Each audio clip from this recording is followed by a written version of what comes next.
Okay, here's a little walk around of the IMER GERRIS 800 tracked placing boom.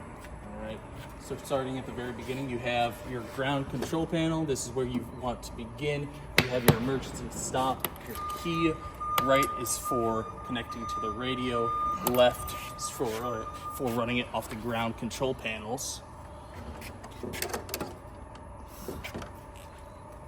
You have hydraulic driven tracks that can expand and retract.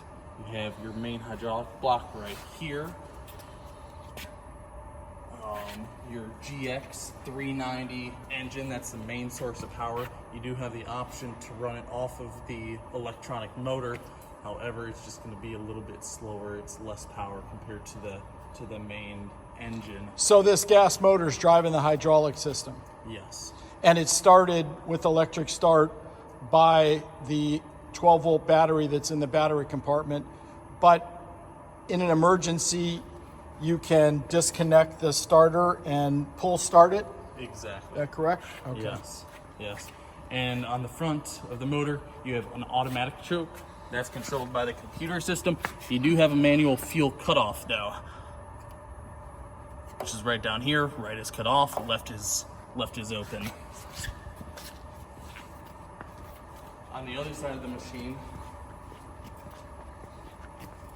you have all of your hydraulic valves, and this is the way you would make your emergency movements as well, is by opening and closing these valves.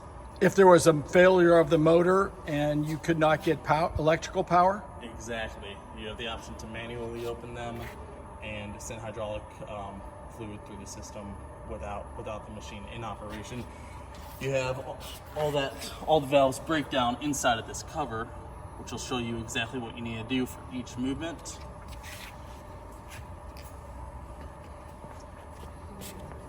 You have your 110 volt battery charger on the back here. Once you plug it in, if you have this cover off, you can see that this battery is fully charged. Nope, never mind. All right. Your 12 volt battery, standard car battery, you can get at any auto parts store. Your main battery cut off. So if you push that in, it cuts all the battery power? Cuts the entire electrical circuit.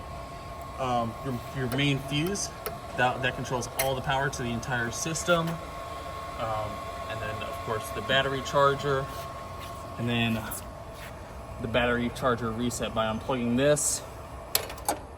We'll reset the battery charger, leave it a few seconds if it's not working, and then plug it back in.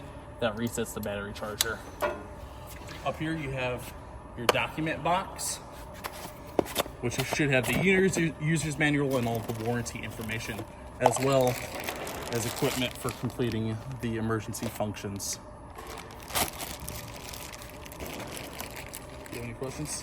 One question about this. So the emergency pump over here, that's to let the boom down in case of an emergency? Yes, it will. It will let the boom down. It will retract all the movements. Okay. We can go over that in a separate video, I'm guessing. Okay, and then we have the remote control, which we're going to do a separate video on.